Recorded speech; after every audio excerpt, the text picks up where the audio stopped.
Hi everyone, good morning. आज से हम लोग इनकम टैक्स पढ़ना स्टार्ट करेंगे और आज का जो क्लास होगा हमारा वो इनकम टैक्स बेसिक से रिलेटेड होगा। इंट्रोडक्शन चैप्टर है आपका, ठीक है, जिसमें हम लोग कुछ इनकम टैक्स से रिलेटेड बेसिक टर्म्स पढ़ेंगे और एग्जाम में भी इस टर्म्स को पूछा गया है कई बार, ठीक है। तो एग्जाम से रिलेटेड भी इसमें कुछ कुछ पॉइंट सब है, ठीक है, जो हम आपको बताएंगे। और आगे के लिए तो ये तो आपको पढ़ना कंपलसरी है ही, जब तक ये नहीं पढ़ोगे तो फिर आगे समझ में नहीं आएगा।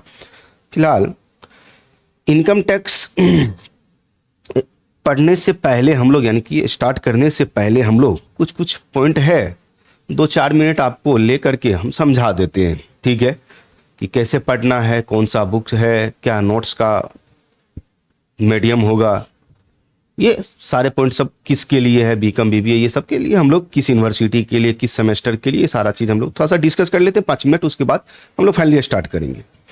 तो इनकम टैक्स, ओके, जिसको हिंदी में हम लोग आयकर बोलते हैं, क्योंकि बहुत सारे स्टूडेंट हमारे पास तो हिंदी मीडियम के भी होते हैं, तो हिंदी और इंग्लिश दोनों लेके हम लोग चलेंगे, ठीक है। इसको हम लोग हिंदी में बोलते हैं आयकर, आयकर हिंदी में बोलते हैं। और ये जो हम लोग इनकम टैक्स पढ़ने जा रहे हैं वो हमारा होगा असेसमेंट ईयर। ध्यान से सुनेंगे, असेसमेंट असेसमेंट ईयर, और 24 से 25 का होगा। असेसमेंट ईयर बोले तो कर निर्धारण वर्ष बोलते हैं इसको, ठीक है, जो हम लोग देखेंगे नोट्स में सारा चीज, ओके। ये इनकम टैक्स आपका इनकम टैक्स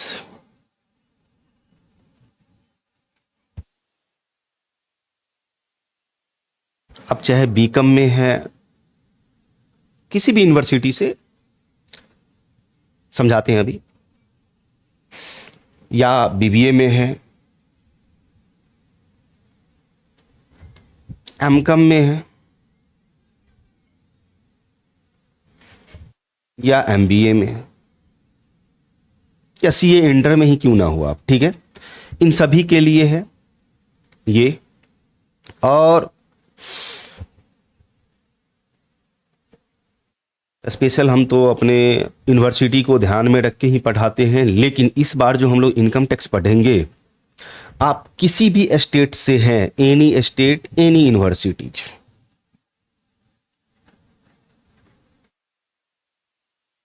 एनी स्टेट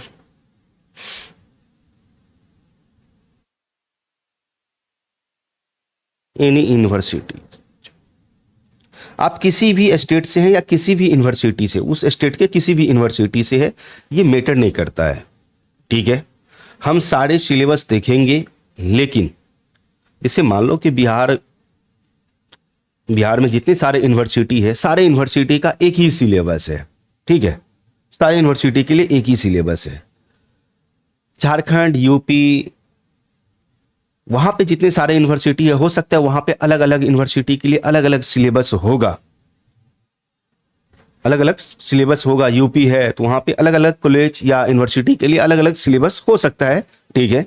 लेकिन आपको अपने सिलेबस के अकॉर्डिंग इनकम टैक्स पढ़ना है, अपने सिलेबस के अकॉर्डिंग आपको इनकम टैक्स पढ़ना है। तो अपने सिलेबस के अकॉर्डिंग अगर आपको इनकम टैक्स पढ़ना है, ठीक है, तो आप हमारे ऐप में जाएंगे, पीके देव क्लास नाम से एप्लीकेशन है प्ले स्टोर पर, उसको इंस्टॉल करोगे। इस पर हम लोग डिस्कस करेंगे, इसको थोड़ा देर स्किप करते हैं, थोड़ी देर, ठीक है। तो वहां से इंस्टॉल कर लेना, वहां पे आपको सिलेबस के अकॉर्डिंग आपको मिल जाएगा। फिर बात आती है आगे कि इनकम टैक्स किस टाइप का पेपर है हमारा, किस टाइप का पेपर होगा। तो यहां पे इनकम टैक्स में आपको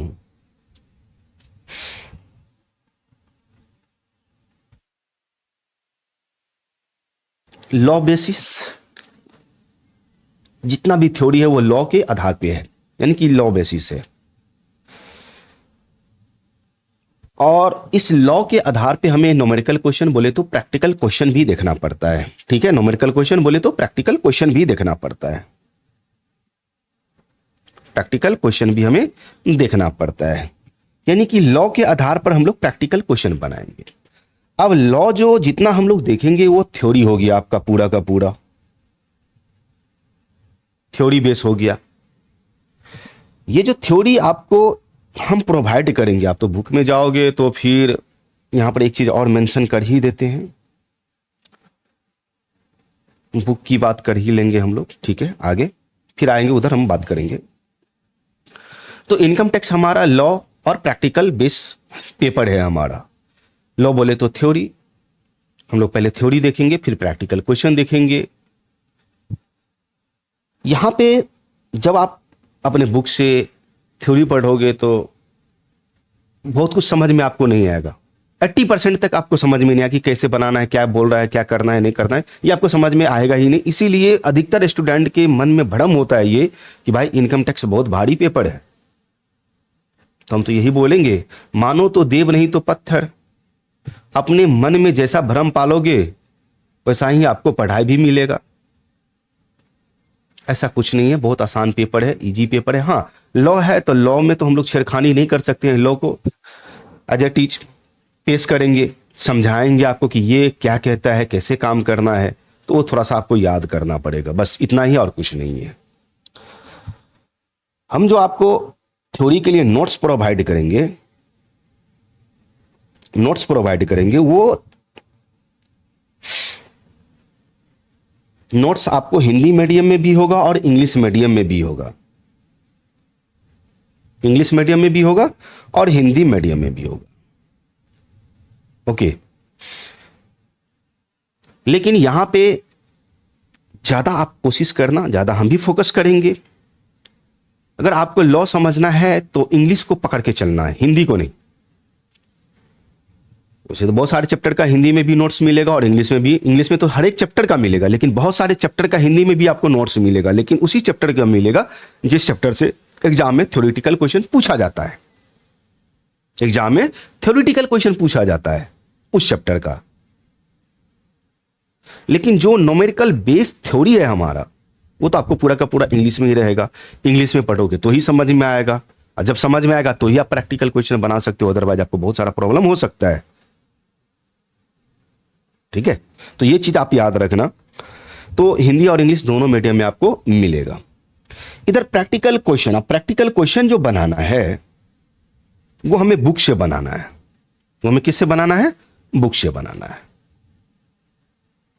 बुक से बनाना है।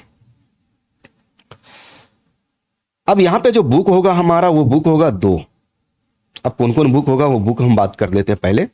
यहां पे जो हम लोग बुक देखेंगे वो बुक होगा दो राइटर का, यानी कि दो पब्लिकेशन का होगा। दो इनकम टैक्स हम लेकर चलेंगे। एक होगा R K. Jain, C A. Nikhil Agarwal, R K. Jain. ये जो पब्लिकेशन आता है वो एस.बी.पी.डी. पब्लिकेशन का आता है, एस.बी.पी.डी. पब्लिकेशन का आता है। क्लियर? और एक हमारा होगा डॉक्टर एच.सी. मेहरोत्रा, एच.सी. मेहरोत्रा। ठीक है, ये आता है साहित्य भवन पब्लिकेशन आगरा, साहित्य भवन पब्लिकेशन आगरा का आता है। ये दो बुक होगा हमारा। इन दोनों बुक से हम लोग न्यूमेरिकल क्वेश्चन, प्रैक्टिकल क्वेश्चन देखेंगे। इन दोनों बुक से, दोनों बुक से हम लोग प्रैक्टिकल क्वेश्चन देखेंगे। जब आप हमारा ऐप इंस्टॉल करोगे तो उसमें जब जाओगे तो यहां पे आपका जो भी सिलेबस है, जैसे ऐप इंस्टॉल करोगे तो यहां पर थोड़ा सा स्क्रॉल ऊपर करोगे तो यहां पे लिखा होगा all university in Bihar, all university in Jharkhand, all university in UP. इस तरह से आपको देखने को मिलेगा। और जब इसको ओपन करोगे, खोलोगे इसको, ठीक है, जब इसको आप खोलोगे, ठीक है, तो आपको इनकम टैक्स का दो पेपर देखने को, यहां पर इनकम टैक्स 2 बार देखने को मिलेगा। लेकिन 2 बार तो देखने को मिलेगा, तो इनकम टैक्स 2 बार देखने को मिलेगा। Assessment year 24-25, income tax assessment year 24-25, ऐसे देखने को मिलेगा। लेकिन उसके नीचे देखोगे तो राइटर का नाम लिखा हुआ कि बुक किस राइटर का है, किस राइटर का आपका बुक है, उस राइटर का आपको नाम देखने को मिलेगा। तो आप अपने क्षेत्र के अकॉर्डिंग आपके यूनिवर्सिटी में कौन सा बुक प्रीफर किया जाता है वो बुक ले लो, ठीक है। इन दोनों में से जो आपको बुक आपको मिल रहा है वो दोनों में से कोई एक बुक आप ले लो, ठीक है। दोनों बुक से हम लोग कंप्लीट देखने वाले हैं। ओके, ये बुक तो हमको समझ में आ गया, ठीक है, कि बुक हमें दोनों में से कोई एक लेना है, ठीक है। दोनों मत लेना, दोनों में से कोई एक ले लेना। तो पीके देव क्लास ऐप डाउनलोड करोगे तो वहीं पे आपको आपके सिलेबस के अकॉर्डिंग, जैसे ऑल यूनिवर्सिटी इन बिहार खोलेंगे तो वहां पे जो इनकम टैक्स है वो बिहार यूनिवर्सिटी के अकॉर्डिंग सिलेबस है। ऑल यूनिवर्सिटी इन झारखंड, तो झारखंड में किसी यूनिवर्सिटी का अलग सिलेबस है, किसी यूनिवर्सिटी का अलग यूनिवर्सिटी है, तो उस यूनिवर्सिटी का नाम होगा और उसको खोलोगे तो उस यूनिवर्सिटी के अकॉर्डिंग आपको कंटेंट देखने को मिलेगा, लेक्चर देखने को मिलेगा, सिलेबस देखने को मिलेगा। यानी कि उस यूनिवर्सिटी के सिलेबस के अकॉर्डिंग आपको वहां पे सारा लेक्चर देखने को मिलेगा और नोट्स भी देखने को मिलेगा। इसी तरह से यूपी, बिहार जो भी है सबको वहां पे सिस्टमैटिक वे में डाला गया है आपके सिलेबस के अकॉर्डिंग, आप जहां किसी भी यूनिवर्सिटी से हैं। तो जैसे देखो, मान लो कि बिहार में 4th सेमेस्टर में इनकम टैक्स है, झारखंड में, यूपी में कौन से सेमेस्टर में है वो आपको सेमेस्टर भी देखना पड़ेगा कि हमारा इस सेमेस्टर में, तो वो उस सेमेस्टर में उस सिलेबस के अकॉर्डिंग होगा। ओके, तो ये आप डाउनलोड कर लेना। उसके बाद हम लोग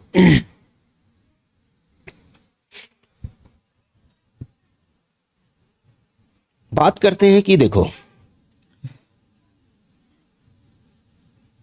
चैप्टर, यहां पे जो चैप्टर आपको प्रोवाइड किया जाता है वो सिस्टमैटिक वे में, जैसे अगर हम अपने एप्लीकेशन में चैप्टर 1 डाल रखे हैं, ठीक है, फर्स्ट नंबर पे जो चैप्टर है, तो इस चैप्टर को जब तक आप नहीं पढ़ोगे तब तक आपको सेकंड चैप्टर नहीं समझ में आएगा। लिंकअप थोड़ा सा होता है, ठीक है, यहां पर लिंकअप ही लिंकअप यानी कि एक दूसरे में लिंक है, ठीक है। फिर दूसरा पढ़ोगे तो ही आपको तीसरा समझ में आएगा, तीसरा पढ़ोगे तो ही आपको चौथा चैप्टर समझ में आएगा। तो इस तरह से हम सिस्टमैटिक वे में वहां पर अरेंज करके लगा देते हैं क्लास, वहां से आप लोग देख सकते हैं। ओके, फिलहाल इतना ही सारा बात सब था, और भी कुछ याद आएगा तो आपको हम बताते चले जाएंगे। आ जाओ, तो हमें क्या करना है, इनकम टैक्स स्टार्ट करना है। आज से पढ़ना स्टार्ट करेंगे इनकम टैक्स। इनकम टैक्स छोड़ो, इनकम टैक्स को अभी हम लोग गोली मारते हैं। ओके, हम लोग बात कर लेते हैं पहले टैक्स। टैक्स क्या है इसकी बात कर ले। 3 क्वेश्चन का हमें आंसर चाहिए। पहले टैक्स क्या होता है और टैक्स क्यों लगाया जाता है और टैक्स कितने प्रकार के होते हैं, ये 3 क्वेश्चन हमें जानना जरूरी है। किसी भी कंट्री का गवर्नमेंट, ठीक है, गवर्नमेंट क्या करती है, एक मैंडेटरी फी या कंपलसरी फी बोल सकते हो, ही इंडिविजुअल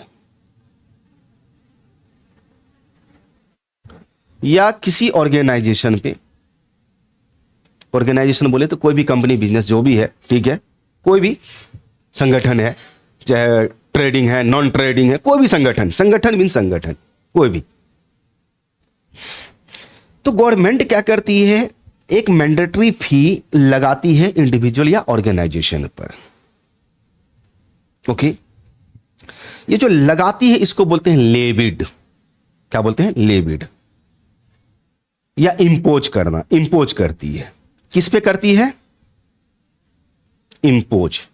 लेविड मीन्स लगाना, बोले तो इंपोज करना, थोपा जाता है, इंपोज किया जाता है, एक तरह से थोप दिया जाता है कि हाँ भैया आपको ये फी देना ही है, मैंडेटरी है, देना है तो देना है। अगर आप ये कैटेगरी फुलफिल करते हो तो ये देना है, और नहीं भी कैटेगरी फुलफिल करते हो तब तो एक तो हमारा मैंडेटरी है कि हम आपसे लेंगे ही लेंगे, ठीक है। चल देंगे, डिस्कस करेंगे आगे चल करके, ठीक है। मैंडेटरी कंपलसरी है, देना ही देना है। ये ऑर्गेनाइजेशन और इंडिविजुअल जो भी, ये गवर्नमेंट को ये मैंडेटरी फी पे करती है। इसी मैंडेटरी फी को बोला गया टैक्स। क्या बोला गया, टैक्स। अभी हम टैक्स की बात कर रहे हैं, इनकम टैक्स की बात नहीं कर रहे हैं, टैक्स की बात कर रहे हैं। इसी को बोला गया टैक्स। ये जो टैक्स का अमाउंट गवर्नमेंट के पास आता है यह है रेवेन्यू। रेवेन्यू आय हो गई, इनकम हो गई, आमदनी हो गई गवर्नमेंट की। अब गवर्नमेंट यहां पे कहती है कि भैया हमारे पास आमदनी आया तो इसका तो कुछ ना कुछ उपाय किया जाए। तो फिर क्वेश्चन उठा कि आपने जो ये रेवेन्यू कलेक्ट किया, वाई, क्यों कलेक्ट किया, क्यों टैक्स लगाया जाता है? तो टैक्स तो रेवेन्यू लेने के लिए, रेवेन्यू कलेक्ट करने के लिए टैक्स लगाया जाता है।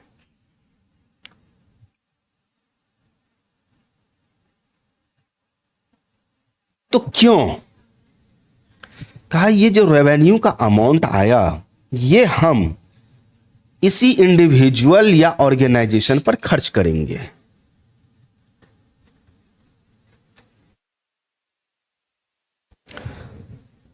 खर्च करेंगे यानी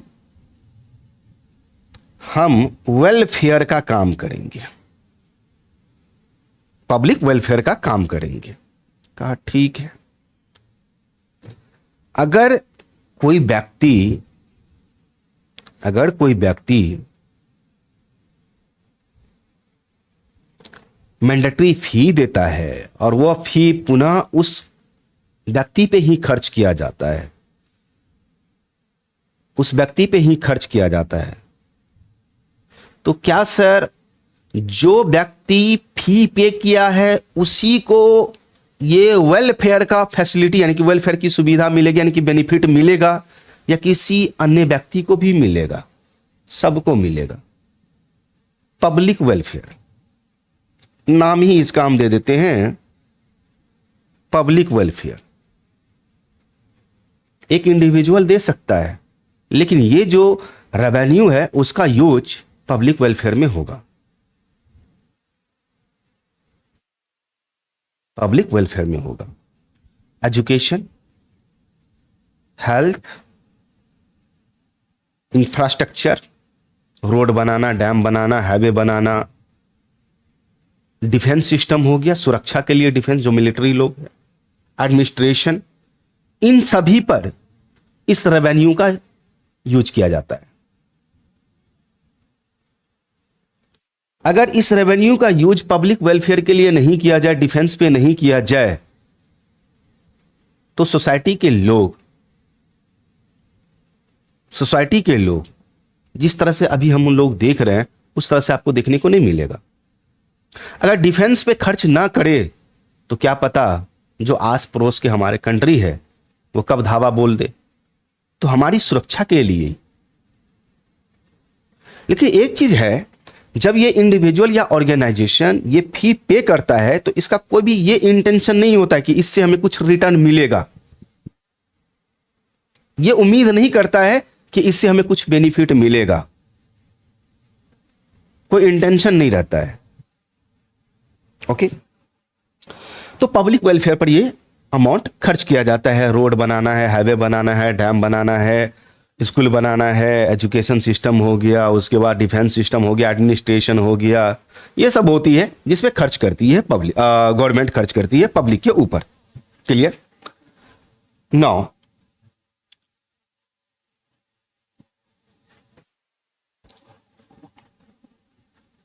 type of taxes, type of taxes.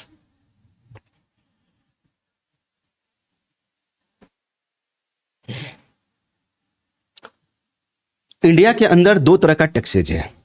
एक है आपका डायरेक्ट टैक्सेज और दूसरा है indirect tax. Indirect tax, direct tax और इनडायरेक्ट टैक्स।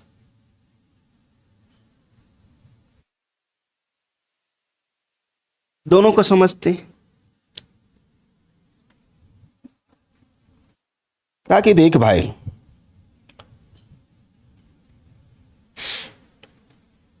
गवर्नमेंट जब किसी व्यक्ति के इनकम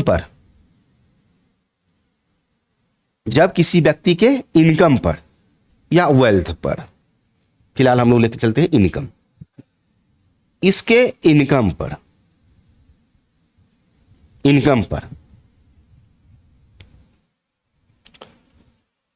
टैक्स क्या करता है? इंपोज करता है, लेविड करता है। टैक्स क्या करता है? इंपोज करता है, लेविट करता है। क्या? टैक्स क्या करता है भाई? इंपोज करता है। इंपोज मीन्स लगाना, लेविट मीन्स लगाना होता है। इंपोज करता है इस व्यक्ति के इनकम पर। जो टैक्स का अमाउंट है, टैक्स का अमाउंट है, ये अमाउंट इस व्यक्ति के द्वारा पे किया जाता है। किस व्यक्ति के द्वारा भाई? इसी व्यक्ति के द्वारा पेड किया जाता है या पे किया जाता है। तो यहां पर सोचने वाली बात यह है कि इंपोज भी हो रहा है इसी व्यक्ति पर, लगाया जाता है इसी व्यक्ति के इनकम पर, और टैक्स का पेमेंट इसी व्यक्ति के द्वारा फाइनली किया जाता है, पे किया जाता है फाइनली। तो दो वर्ड यहां पे निकल के आता है, ध्यान से सुनेंगे। इंपोज को हम लोग इंपैक्ट के नाम से जानते हैं। इंपैक्ट, इंपैक्ट के नाम से जानते हैं, ठीक है। और जब टैक्स फाइनली पेड करता है तो उसको हम लोग इंसिडेंस के नाम से जानते हैं। इंसिडेंस के नाम, इंसिडेंस के नाम से जानते हैं। जब ये इंपैक्ट और इंसिडेंस, जब ये इंपैक्ट और इंसिडेंस ये दोनों किसी एक ही पर्सन पर हो तो इसको बोलते हैं हम लोग डायरेक्ट टैक्स। इंपैक्ट और incidence of taxes fall on the same person is called direct tax. जब इंपैक्ट यानी कि टैक्स लगाया, टैक्स थोपा गया, इंसिडेंट्स फाइनली उस टैक्स का अमाउंट किसके द्वारा पेड किया गया, तो जो पेड करता है इंसिडेंस, फाइनल बर्डन। अगर ये दोनों चीज, जैसे मान लो कि मैं इनकम अर्न किया हूं, 50 लाख कमाया, गवर्नमेंट बोला कि तू टैक्स दे, तो गवर्नमेंट हमसे टैक्स मांग रहा है और हम क्या करते हैं? गवर्नमेंट को टैक्स लेकर के दे दिए। तो ये हमारा क्या है? डायरेक्ट टैक्स है। ये नहीं कि गवर्नमेंट हम अर्न किए हैं, गवर्नमेंट हम पे टैक्स लगाया और ये टैक्स क्या कोई दूसरा व्यक्ति पे करेगा, ऐसा नहीं होता है इनका डायरेक्ट टैक्स में। तो डायरेक्ट टैक्स में इनकम टैक्स आती है, वेल्थ टैक्स आती है। तो हम लोग तो पढ़ने वाले हैं इनकम टैक्स। ओके, इंपैक्ट समझ में आ गया? Impact means initial tax burden, किस पे लगाया गया? इनिशियल टैक्स बर्डन यानी कि इंपोज पहले किस पर किया गया, इंपोज किस पर किया गया। यहां पे समझते हैं, कहा कि देखो भैया इंपैक्ट, इंपैक्ट और इंसिडेंस, इंसिडेंस अगर ये दोनों चीज, इंपैक्ट मान लो कि ए नाम का एक व्यक्ति है, ठीक है, ए नाम का एक व्यक्ति है, इस बीच में बी भी है और यहां पे सी भी है। समझने का कोशिश करना। ए क्या करता है? 5000 का गुड्स, गुड्स बोले तो सामान सेल करता है बी को, सेल करता है बी को, और इस पर मान लो 12% टैक्स लगाता है, 12% टैक्स लगाता है, 12% टैक्स लगाता है। तो यहां पर ए ने बी को कितना में सामान बेचा होगा? तो 5000 का 12% निकालो, 5600 रुपया, 5600 रुपया में सेल किया, 5600 रुपया में सेल किया। तो ये टैक्स का अमाउंट कितना हो गया? 12% के हिसाब से 600 रुपीज। अब ये बी क्या करता है? ये सी है, एक कंज्यूमर है। सी क्या है? एक कंज्यूमर है। सी क्या है? एक कंज्यूमर है। उसको सेल कर देता है। ये भी क्या करता है? इस पर 12% टैक्स लगा देता है भैया। तो यहां पे 636 रुपया इसका टैक्स निकल जाएगा। 5600 का 12% निकालो, बढ़ते 36, ठीक है, 12 पंचे 60, ठीक है, 636 रुपया टैक्स लगाया। तो ये जो सी को सेल करेगा वो कितना में सेल करेगा? तो ये हो जाएगा 6236 रुपया, 6236 रुपया। यहां पर 5,000 का सामान फाइनल कंज्यूमर तक जाते जाते जाते जाते जाते 6,236 रुपया का हो जाता है। ठीक है, ध्यान से सुनेंगे। सी कितना पेड करेगा? 6,236 रुपया, 6,236 रुपया बोला। ठीक है, अब यहां पे समझने की बात करेंगे। गुड्स पर किसने टैक्स लगाया? तो गवर्नमेंट लगाया। गवर्नमेंट को ए कितना पे करेगा? तो गवर्नमेंट को ए पे करेगा गवर्नमेंट को 600 रुपया। गवर्नमेंट को कितना पे करेगा? 600 रुपया। बी गवर्नमेंट को कितना पे करेगा? बी गवर्नमेंट को पे करेगा 600 माइनस करने के बाद 36 रुपया पे करेगा। किसको? गवर्नमेंट को। सी कितना पे करेगा गवर्नमेंट को? तो गवर्नमेंट को सी कुछ भी नहीं पे करेगा गवर्नमेंट को। यहां पे जो फाइनल 1236 रुपया टैक्स जा रहा है गवर्नमेंट के खाते में, देखो जरा सोचो, 1236 रुपया, सॉरी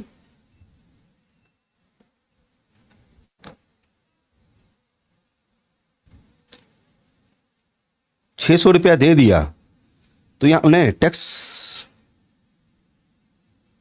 5636 होगा ना, सॉरी यहां पे हम गलत लिख दिए, 5636 रुपया होगा, सॉरी 5636 रुपया।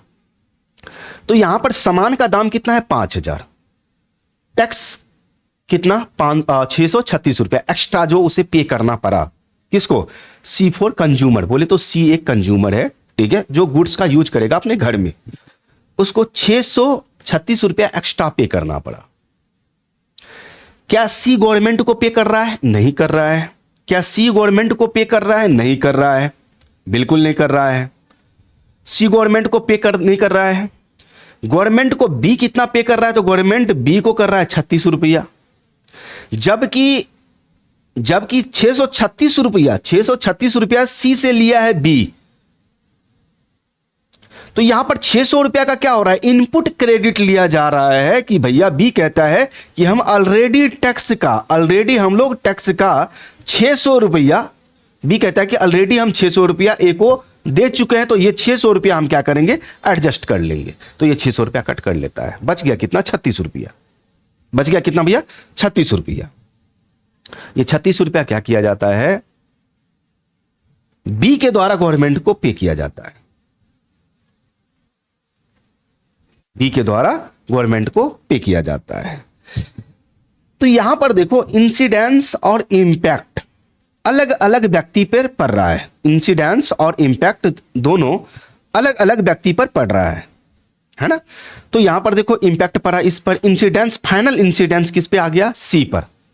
तो कहा कि जब इंसिडेंस और impact of taxes fall on to different person,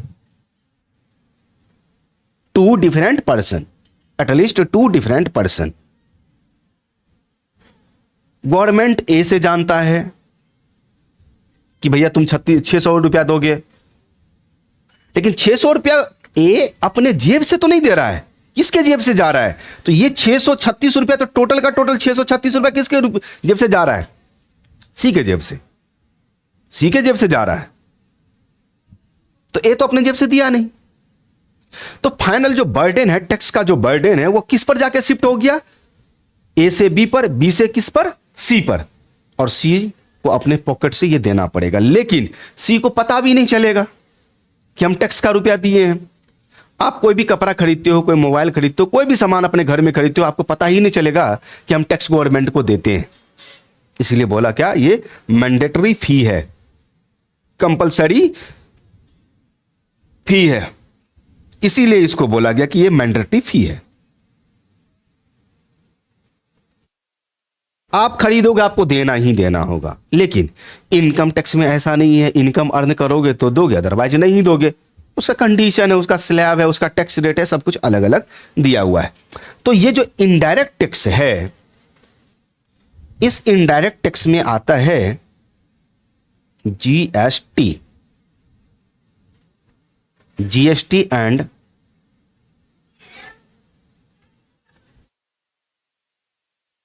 custom duty. Custom duty ये दो तरह का टैक्स आता है। जीएसटी बोले तो इसका फुल फॉर्म क्या होगा?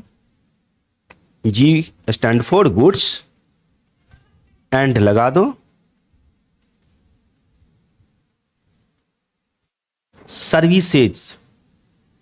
सर्विस नहीं लिखना है, सर्विसेज होता है। Goods and services tax, goods and services tax इसका फुल फॉर्म होता है। तो ये अभी हमें पढ़ना नहीं है, या आगे हम लोग जाकर पढ़ेंगे। फिलहाल हम जो स्टार्ट करने वाले हैं वो क्या है? Income tax. तो इनकम टैक्स, टैक्स क्या होता है, टैक्स क्यों लगाया जाता है वो भी समझ लिए। टैक्स कितने प्रकार के होते हैं ये भी समझ लिए। ओके, अब देखो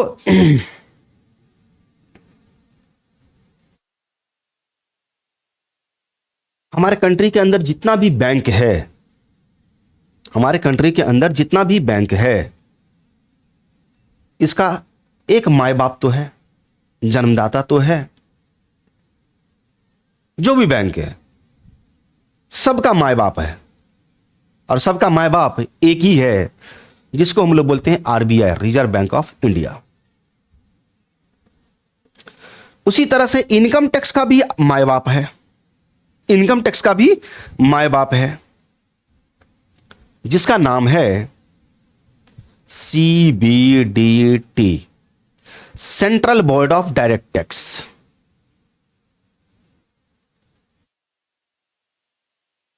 central board of direct tax. और इनडायरेक्ट टैक्स का भी माई बाप है CBIC, central board of indirect and custom tax. Okay, हम लोग देखेंगे यहां पर सारा का सारा नोट्स है, एक एक करके हम आप लोग समझाएंगे। ओके, एक एक चीज हम लोग देखेंगे, उसके बाद हम लोग आज फाइनल तो स्टार्ट करना ही है। तो अभी तक हम लोग जो पढ़ लिए उसको एक बार रिवाइज कर देते हैं, ठीक है, फिर उसके बाद हम लोग चलेंगे। अब ये सब रिलेट नहीं करता है कि ये आपको एग्जाम में नहीं पूछेगा, ये ध्यान रखना, ठीक है। ये सब ध्यान में रखना कि ये सब नहीं एग्जाम में पूछता है, ठीक है। हाँ, इनकम टैक्स सब ये सब क्या है, नॉलेज पर्पज से है, तो हम लोग नॉलेज ले लेते हैं। ये सब आपको पूछने वाला नहीं है, ये सब क्वेश्चन एग्जाम में पूछा नहीं जाता। हाँ, लेकिन इसका नॉलेज तो होना चाहिए, आगे काम देगा। आज जो हमने आपको क्या बताया टैक्स के बारे में, कि टैक्स एक मैंडेटरी फी होती है, कंपलसरी फी होती है, जो इंडिविजुअल या ऑर्गेनाइजेशन पे करती है गवर्नमेंट को। हंस के दे या रो के दे, लेकिन देना ही पड़ेगा। लेकिन जब एक इंडिविजुअल और ऑर्गेनाइजेशन ये फी पे करती है, तो इसका ये इंटेंशन नहीं रहता कि वहां से कुछ हमें आमदनी मिलेगा, ऐसा कुछ इंटेंशन नहीं होता है। Okay, A tax is mandatory fee levied means लगाया जाता है by any government, by any government, चाहे वो सेंट्रल गवर्नमेंट हो, स्टेट गवर्नमेंट हो, और लोकल अथॉरिटी हो, म्युनिसिपैलिटी।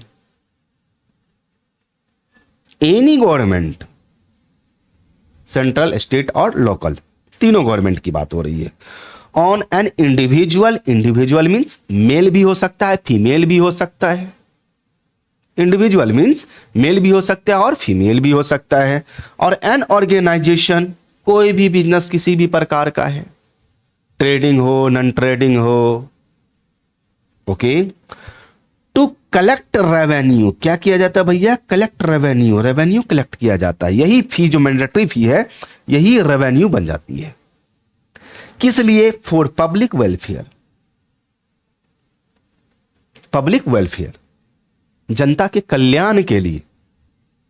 चलने के लिए रोड बनाया जाता है, पढ़ने के लिए स्कूल, टीचर, बुक्स, खाना, ये सब प्रोवाइड किया जाता है। हॉस्पिटल, उसमें मेडिसिन, उसमें डॉक्टर, साफ सफाई, कितना फैसिलिटी हमें गवर्नमेंट देती है। भले उस फैसिलिटी का सही से यूज किया जाए या नहीं किया जाए, कोई बात नहीं। Okay, in other word, tax are consider, tax को शामिल किया जाता है, टैक्स को शामिल किया जाता है कि to be the cost of living, हम यहां पर जिंदा है, जीवित है, उसी का एक तरह से चार्ज हम गवर्नमेंट को पे करते हैं। अब सर जीवित है इसका मतलब क्या, फिर कंफ्यूज कर दिए आप, थोड़ा खुलकर बोले। हमारे आस पड़ोस के जो कंट्री है, वो बोला कि हम गुंडा बनेंगे, अब गुंडा है भी। आज गवर्नमेंट हट जाए, डिफेंस जितना सिस्टम हमारा बॉर्डर पे लगा हुआ है वो हट जाए, तो सोचो हम कहां पे होंगे? क्या हम एक समाज में जिंदा रह पाएंगे? आज प्रशासन ना हो, क्या हम एक समाज में जिंदा रह पाएंगे?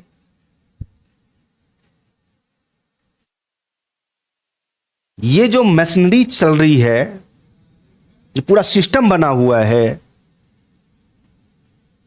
इतना जो हमें स्वतंत्रता मिला हुआ है, फ्रीडम मिला हुआ है, यही जो हम टैक्स देते हैं और टैक्स का जो यूज गवर्नमेंट करता है उसी की वजह से, अदरवाइज नहीं मिलता हमें। तो कहा कि टैक्स जो है वो कॉस्ट ऑफ लिविंग है, हम समाज में जिंदा है उसी का हम भुगतान कर रहे हैं, ऐसे समझ लो आप। नहीं तो कोई आता हमें बम मार के उड़ा के चले जाता।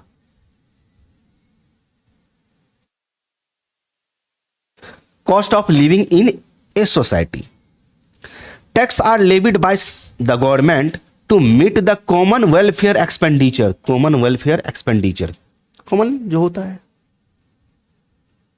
उसका भुगतान करने में इस रेवेन्यू का यूज करती है government of the society. Pension मिलता है, पीएम किसान, पता नहीं क्या सब मिलता है, गैस मिला, टॉयलेट मिलता है, घर मिलता है, ये सब कहां से आता है भैया? टैक्स के अमाउंट से ही आता है। रोड बनता है, गली गली नाला बनता है, डैम बनता है, हाईवे बनता है, हॉस्पिटल बनता है, बहुत सारा चीज, पंचायत भवन बनता है, ब्लॉक बनता है, लाइब्रेरी बनता है, ये सब कहां से? ये जनता के ही टैक्स के अमाउंट से बनता है। अब कहा कि टैक्स क्यों लगाया जाता है? वाई आर टैक्सेज लेविड, क्यों लगाया जाता है भैया टैक्सेज, बताओ? तो कहा कोई बात नहीं है, सीधी सी रीजन है जो हम आपको बोले हैं। कहा रीजन इतना ही है टैक्स लगाने का, लेवी करने का टैक्स, कि constitute the basic source of revenue, ये गवर्नमेंट का बेसिक सोर्स ऑफ रेवेन्यू है टू द गवर्नमेंट, गवर्नमेंट का रेवेन्यू शो राइज्ड, जो रेवेन्यू राइज्ड होता है इसका यूटिलाइज्ड यानी कि प्रयोग किया जाता है for meeting the expenses of government. Government इसको खर्च करता है, लाइक डिफेंस पे खर्च करता है, एजुकेशन पे खर्च करता है, हेल्थ पे खर्च करता है, इंफ्रास्ट्रक्चर पे खर्च करता है, जैसे रोड हो गया, डैम हो गया, हाईवे हो गया, नाला हो गया, ये सब इन सब पर खर्च करती है। इसीलिए गवर्नमेंट हमसे टैक्स लेती है, फैसिलिटी मुझे देती है तो टैक्स लेती है, टैक्स। अगर सर टैक्स ले ले और हमें पेमेंट ना करे, मतलब हमें फैसिलिटी ना दे, तो इसी को कभी कभी बोलते हैं हम लोग कि ये गवर्नमेंट चोर गवर्नमेंट है, ब्लैक मनी जमा कर रहा है, ऐसे बोलते हैं हम लोग। चलो ठीक है। Type of taxes in India समझा दिए कि डायरेक्ट टैक्स और इनडायरेक्ट टैक्स। कहा कि डायरेक्ट टैक्स वो टैक्स है in which incidence means final burden of tax, जो रुपया है टैक्स का वो फाइनल बर्डन किस पर? कंज्यूमर पर आया, ठीक है। And impact initial burden of tax, initial burden of tax means किस पर आया? तो ए पर आया था, फिर बी पर आया कुछ, लेकिन फाइनल बर्डन किस पर गया? सी पर गया। तो यहां पर इंसिडेंस और इंपैक्ट, अगर ये दोनों का दोनों किसी फॉल मीन्स किसी एक पर्सन पर ही, सेम पर्सन पर ही लगाया जाता है, तो उसको बोलते हैं direct tax. Under direct tax, tax burden can not be shifted. यहां पर टैक्स का बर्डन जो बर्डन हम शिफ्ट नहीं कर सकते कि हाँ भैया गवर्नमेंट हमसे इतना रुपया टैक्स मांग रही है, तुम टैक्स पे कर दो, ऐसा नहीं होता है। हम पे लगाया तो हमको ही पे करना पड़ेगा। टैक्स गवर्नमेंट हम पे इंपोज किया है, लेविड किया है, तो हम ही उसका पेमेंट करेंगे, दैट्स इट। लेकिन इनडायरेक्ट टैक्स में देखते हैं वो अलग अलग है। These taxes are govern by the central board of direct tax, जिसको बोलते हैं CBDT, central board of direct taxes, CBDT बोलते हैं, टैक्सेज है। इनडायरेक्ट टैक्स क्या होती है? जब हमारा इंसिडेंस और इंपैक्ट दो अलग अलग व्यक्तियों पर लगाया जाता है, fall on to different persons, तो उसको बोलते हैं हम लोग इनडायरेक्ट टैक्स। इनडायरेक्ट टैक्स में जीएसटी आती है, कस्टम ड्यूटी आती है, जीएसटी आती है और कस्टम ड्यूटी आती है। Under indirect tax burden is shifted to the subsequent या अल्टीमेट यूजर। सब्सिक्वेंट या अल्टीमेट यूजर, टैक्स बर्डन जो है वह ए से किस पर शिफ्ट हो गया, बी पर।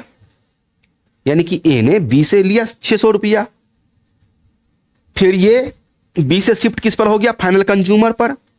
बी भी लिया कितना, 636 रुपया सी से। तो 600 रुपया बी जो ए को दिया था वह इनपुट क्या किया, सेटलमेंट कर लिया, काट लिया, अपने पॉकेट में रख लिया। 36 रुपया एक्स्ट्रा इससे वसूल किया, तो 36 रुपया ये गवर्नमेंट को पे करेगा। तो यहां पर क्या होता है, इनडायरेक्ट टैक्स में टैक्स बर्डन शिफ्ट होता है। Now these taxes are governed by the Central Board of Indirect Taxes and Customs.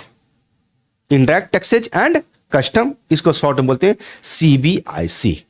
CBIC, okay, CBIC।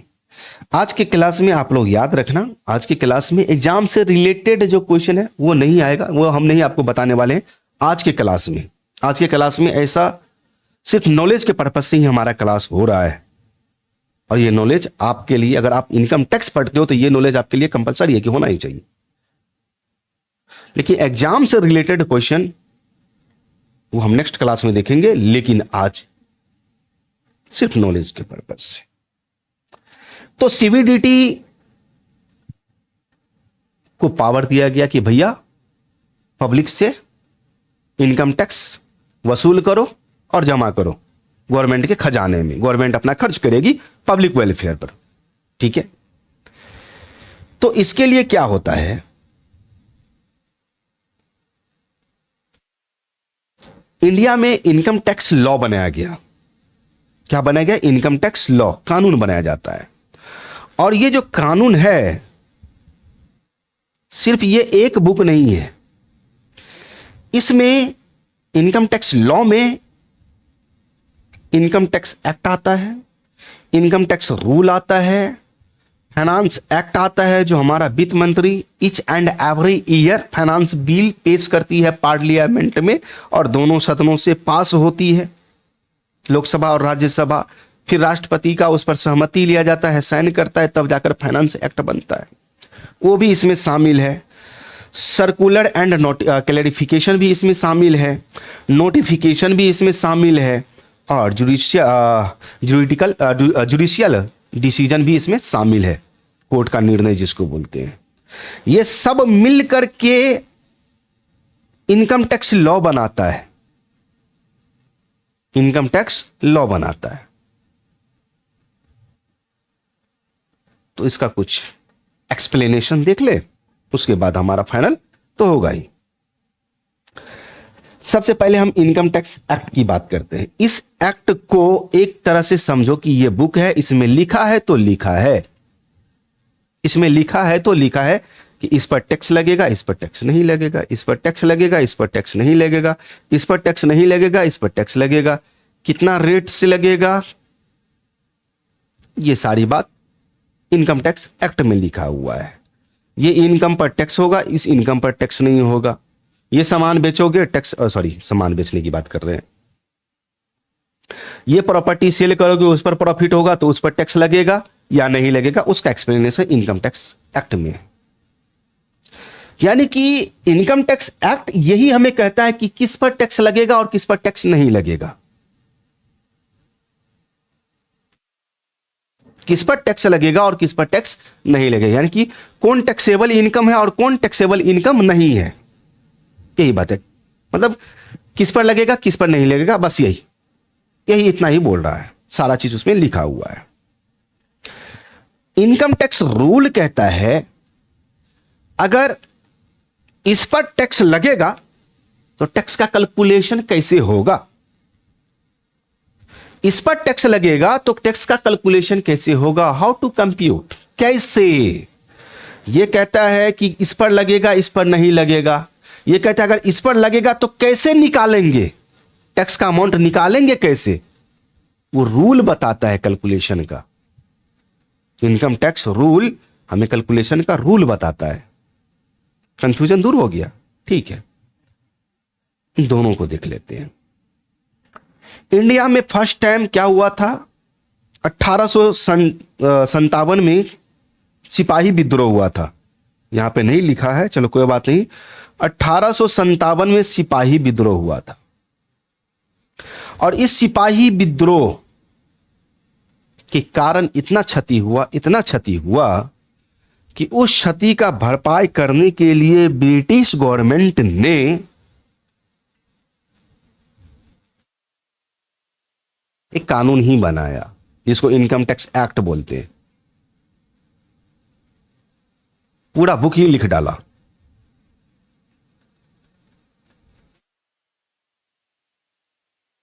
और ये इनकम टैक्स फर्स्ट टाइम उस टाइम नाम से जाना गया, इनकम टैक्स।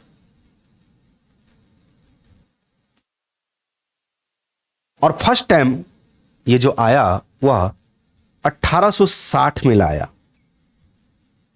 किसके द्वारा? Sir James Wilson. इसीलिए father of income tax sir James Wilson को बोला जाता है कि फादर ऑफ इनकम टैक्स कौन है? सर जेम्स विल्सन है। 1860 में लाया गया।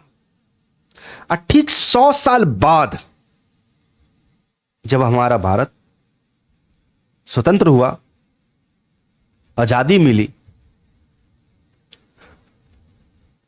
तो 1961 में एक एक्ट बना दिया गया, इनकम टैक्स एक्ट। जस्ट 100 साल बाद इनकम टैक्स एक्ट के नाम से जाना गया।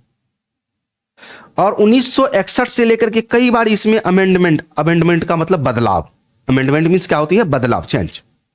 बहुत बार इसमें चेंज किया गया, बहुत सारा चीज बदलाव होता ही रहता है। 1961 में लाया गया, एक्ट बनाया गया। लेकिन ये एक्ट एप्लीकेबल हुआ, उस टाइम एप्लीकेबल हुआ 1 अप्रैल 1962। 1 अप्रैल 1962। लेकिन उस टाइम जो एप्लीकेबल हुआ था वो पूरे भारत में एप्लीकेबल था, सिर्फ जम्मू और कश्मीर राज्यों को छोड़ करके।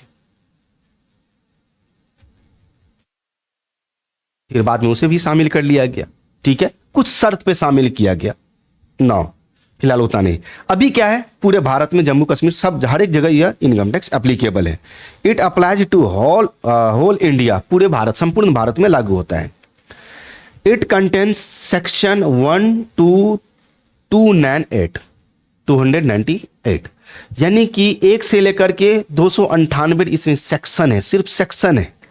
और उस सेक्शन का समझो कितना सब सेक्शन होगा, क्लॉज होगा, सब क्लॉज होगा।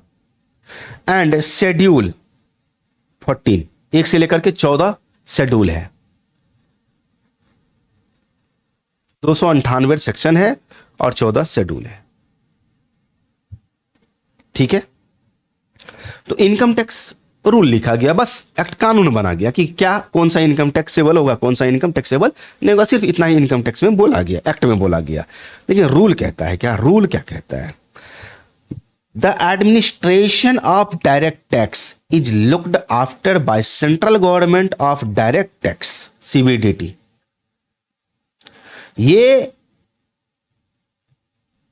डायरेक्ट टैक्स का जो एडमिनिस्ट्रेशन है वो किसके द्वारा देखा जाता है? सीबीडीटी के द्वारा, central board of direct tax के द्वारा,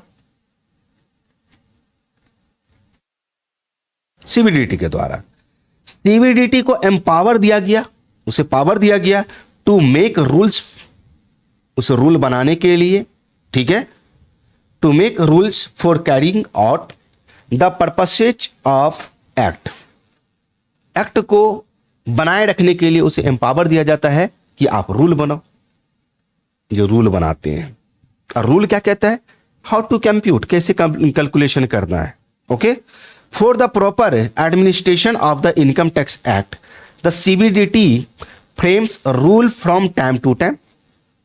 यानी कि एक प्रॉपर एडमिनिस्ट्रेशन के लिए, इनकम टैक्स के एडमिनिस्ट्रेशन उसको संचालित करने के लिए, प्रॉपर लागू रखने के लिए सीबीडीटी क्या करता है, टाइम टू टाइम रूल बनाता है, रूल फ्रेम करता है, रूल बनाते रहता है।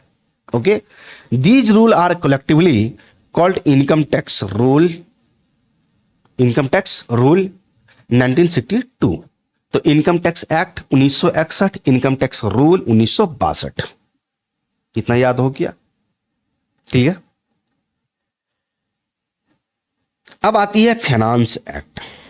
फाइनेंस एक्ट में जैसे हमने आपको बताया कि प्रत्येक वर्ष finance minister finance bill parliament में पेश करती है। पेश जो करती है वह इनकम टैक्स से रिलेटेड भी होती है। क्या स्लैब होगा, कितना पर टैक्स लगेगा, कितना पर टैक्स नहीं लगेगा, कितना टैक्स, कितना तक इनकम होगा तो वह माफ होगा, टैक्स का रेट क्या होगा, एक्सेट्रा। ये amendment finance minister each and every year लेकर के आती है।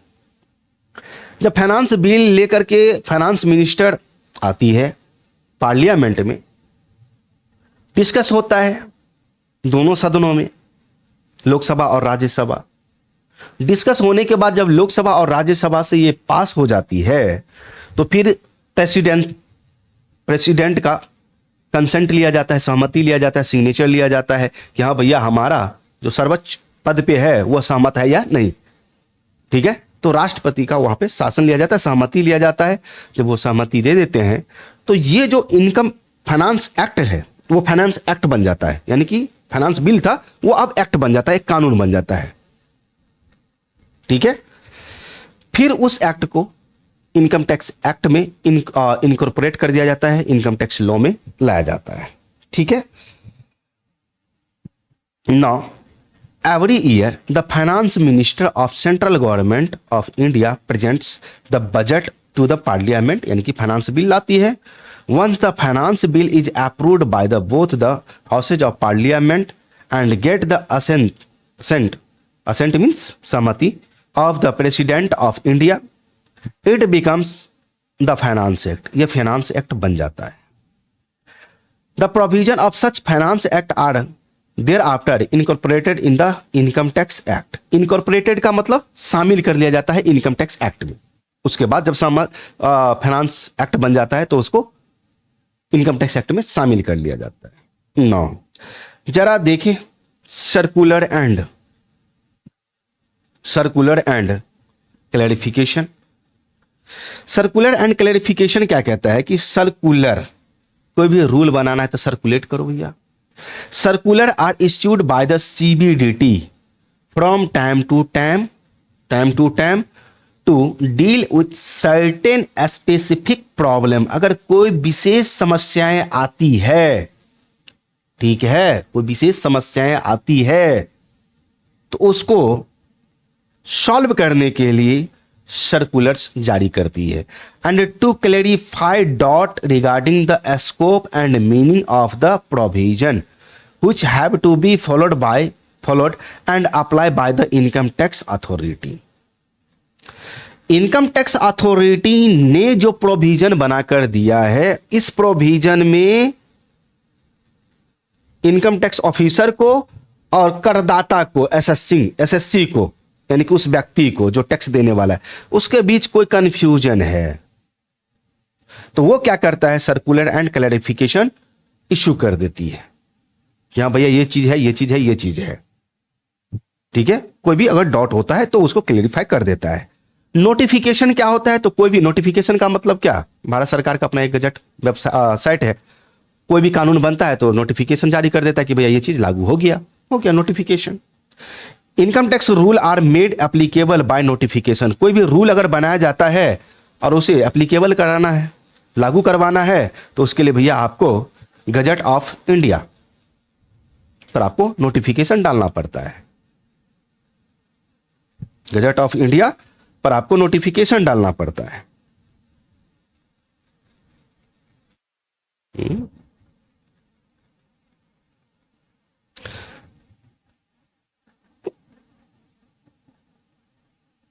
क्लियर।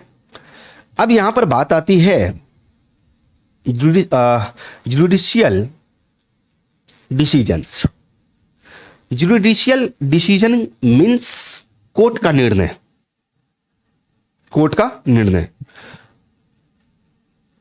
सुप्रीम कोर्ट के द्वारा जो भी डिसीजन दिया जाता है वो एक तरह से कानून का रूप ले लेता है। अगर उस तरह का कोई भी मामला फिर इन फ्यूचर में आएगा तो जो डिसीजन दिया गया है वही डिसीजन वहां पर भी दिया जाएगा, अगर सेम प्रॉब्लम रहा तो। क्या है देख लेते हैं। Any decision given by the supreme court becomes a law, वो क्या बन जाता है, कानून बन जाता है। Which will be binding on all the courts. अब हर एक स्टेट में एक हाई कोर्ट होती है, सभी हाई कोर्ट के डिसीजन को ये बाइंडिंग कर देता है, बांध देता है कि देख भैया सुप्रीम कोर्ट ये डिसीजन दिया है।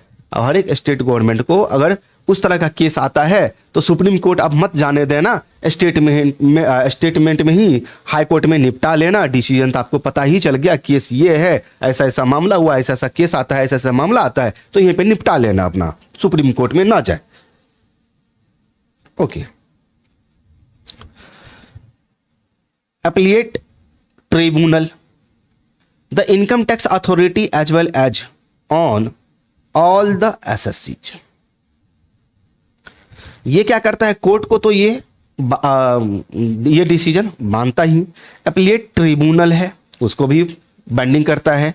इनकम टैक्स अथॉरिटी को भी भैया ये बाइंडिंग कर देता है, और यहां तक कि एसएससी को भी बाइंडिंग कर देता है कि भैया देख तू हो या तुम हो या तुम हो, अगर ऐसा मामला इन फ्यूचर में कभी आता है तो हम डिसीजन दे दिए हैं, वही डिसीजन होगा, मान लेना, चलना, अपना काम करना।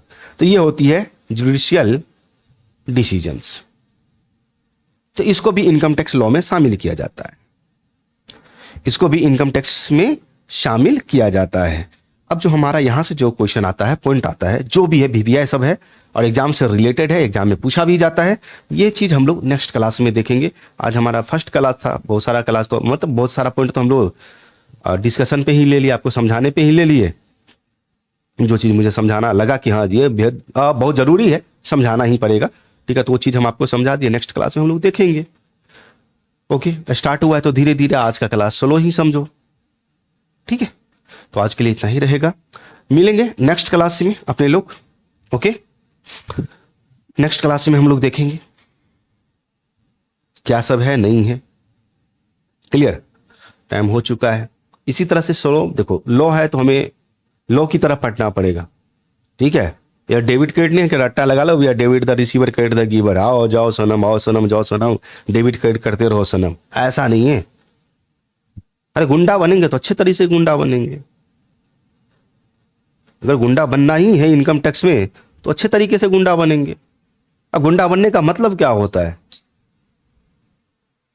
गुंडा बनने का मतलब क्या, हमें रूल पता है, सब कुछ पता है, आप टैक्स को चोरी नहीं कर सकते हैं।